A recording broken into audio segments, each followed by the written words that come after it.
இப்போ ஒரு 4-5 நாளாக வந்து ஒரு நியூஸ் வந்து வைரல் ஆகிட்டே இருக்குது. தளபதி அவர்கள் வந்து அவரோட பாதுகாவலர்கள் வந்து பவுன்சரை தூக்கி போட்டாங்க ஒரு பையனை, பெரம்பலூர் பெரியமாப்பாளையத்துலன்னு சொல்லியிருக்காங்க. ஆக்சுவலாக அந்த பவுன்சரை தூக்கி போட்ட பையன் அந்த பையனே கிடையாது. இந்த பையனும் அந்த இடத்துக்கு வரல. தவறான ஒரு விஷயத்த சொல்லியிருந்தாங்க. அவங்க அம்மா பேட்டி கொடுத்துருந்தாங்க.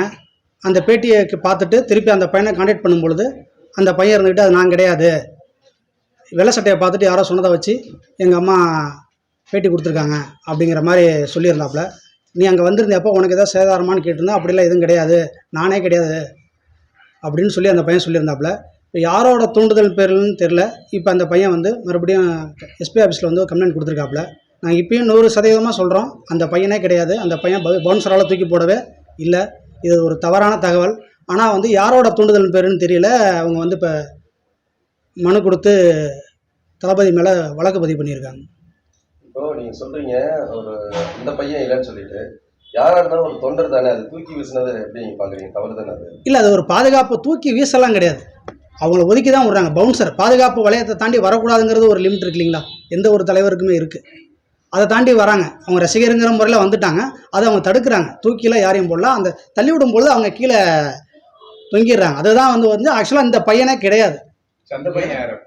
அந்த பையன் விழுப்புரம், அந்த பையன் பேர் அஜய்.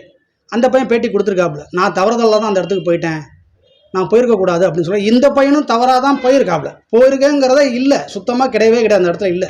ஆனால் இவர் சொல்கிறாப்புல நாங்கள் போனேன், காயம் ஏற்பட்டுருச்சு. ஆக்சுவலாக அந்த பையன் சொல்கிறாப்புல நான் முதல் நாளே போயிட்டேன்ட்டு, மறுநாள் தான் போயிருக்காப்புல. அந்த இடத்துக்கு போகிறதுக்கான வாய்ப்பே கிடையாது. ஏன்னா அதில் ஒரு 15,000 பேர் பக்கம் அந்த பவுன்ஸ் ரேம் பக்கத்தில் இருக்காங்க. அவங்கெல்லாம் முதல் நாள் போனவங்க. யாருமே அதில் உள்ள நுழைய முடியாது அந்த இடத்துல. என்ன நோக்கத்துக்காக இந்த மாதிரியான விஷயங்கள் வருதுன்னு நினைக்கிறீங்க? இப்ப இந்த விஷயம் அப்படின்றது சர்ச்சைக்குள்ளா இருக்கு. இது கட்சியை பாதிப்பு உள்ளாக்கவா, இல்ல தனிப்பட்ட முறையில வேற எந்த காரணத்துக்காக இந்த மாதிரியான நடவடிக்கையை பண்றாங்க? இல்ல, வேற காரணம் கிடையாது. வளர்ச்சி, கட்சியோட வளர்ச்சி தான் அதுக்கு ஒரு பெரிய காரணம், வேற ஒன்றும் கிடையாது. வளர்ந்துக்கிட்டு வர கட்சி மேல இருக்கத்தானே செய்யும். உங்க தாயார் வந்து இழப்பீடுன்னு ஒரு விஷயத்தை கேட்டிருக்காங்க. இழப்பீடு அளவுக்கு அங்கே ஒன்றுமே இல்லை. நான் அந்த பாயிண்ட்டை விசாரிச்சேன். அவரே இல்லையா? அப்புறம் எப்படி அவரை போய் நம்ம ஃபாலோ பண்ண முடியும்? அப்போ அவங்க அம்மா பேட்டி கொடுக்குறாங்க. அந்த பேட்டி முடிஞ்ச உடனே எனக்கு வருது நியூஸு. உடனே அந்த பையனை தொடர்பு கொள்கிறேன். அதுக்கான ஆடியோ என்கிட்ட இருக்கு. அந்த பையன் சொல்கிறாப்படி என்ன யாரும் தொடர்பு கொள்ளல. இப்போ நான் தொடர்பு கொண்டிருக்கேன். ஞாயிற்றுக்கிழமை கரெக்டாக ஒரு 9:30 மணிக்கு அந்த பையனை நான் தொடர்பு கொண்டிருக்கேன். அதுக்கான ரெக்கார்டிங் என்கிட்ட இருக்கு. நான் அப்படிலாம் இல்லைன்னா எங்கள் அம்மா யாரோ தூண்டுதல் பேரில் சொல்லியிருக்காங்க அப்படின்னு ஒரு நிருபரோட பேரையும் சொல்கிறார். அதுக்கான ஆடியோ என்கிட்ட இருக்கு. நான் உங்கள்கிட்ட கொடுக்குறேன். அந்த பையன் மாநாட்டில் அந்த வீடியோவில் வர சட்டையோட தான் நேற்று போய் கம்ப்ளைண்ட் கொடுத்துருக்காங்க. அந்த மாதிரி சட்டை 10 சட்டை இருக்குது. உங்களுக்கு தெரியாது கிடையாது. அந்த பையனையும் இந்த பையனையும் பார்த்தீங்கன்னா நிறைய உருவ வித்தியாசமே நிறையா இருக்குது. இந்த பையன் ஹைட்டாக இருக்காப்புல, அந்த ரேம்பில் விழுந்த பையன் வந்து ஷார்ட்டாக இருக்காப்புல. சட்டை வேறு. முடி வந்து பார்த்தீங்கன்னா அதிகமாக இந்த பையனுக்கு இருக்குது, கம்ப்ளைண்ட் கொடுத்த பையனுக்கு. அந்த பையனுக்கு முடி கம்மியாக இருக்குது. அவங்க கொஞ்சம் லீனாக இருக்காப்புல, அந்த கொஞ்சம் ஆள் குண்டாக இருக்காப்புல. இதுதான் உள்ள வித்தியாசம். யாரோ சொல்றீங்க இல்லையா, அந்த பின்னணியில் இருக்குது யாரு?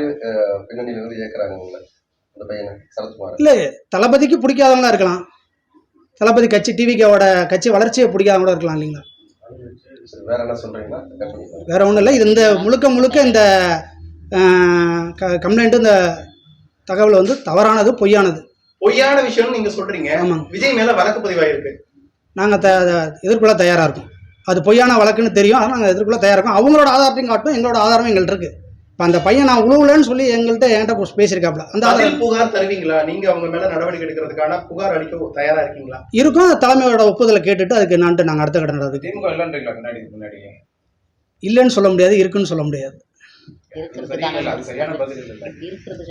இருக்கிறதான வாய்ப்பு நிறைய இருக்குல்ல. ஆமா, அதை முன்னாடியே சொல்ல, தளபதியோட வளர்ச்சியை பிடிக்கலங்கும் போது அப்ப யாருக்கு பிடிக்கல? இப்ப இருக்க ஆளுங்கட்சிக்கு தானே பிடிக்கும்.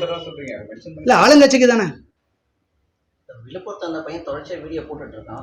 இது சம்பந்தமா ஊடகத்துல எந்த ஒரு செய்தியும் வெளியே வரல. இல்ல, அந்த பையன் ஊடகத்துல கொடுத்துருக்காப்ல. இல்ல, சோசியல் மீடியால கொடுக்கறது வேற, ஊடகத்துல இல்ல வீடியோல கொடுக்கல. அந்த பையன் இன்ஸ்டாகிராம்ல சொல்றாப்ல, இந்த மாதிரி வந்து ஒரு கேஸ் பதிவு பண்ணிருக்காங்க, அதெல்லாம் கிடையாது, அந்த பையன் பேட்டிலாம் கொடுக்க கூடாது, நான் தான் அந்த பையங்கிற விவரத்தை அந்த பையன் சொல்லியிருக்காரு.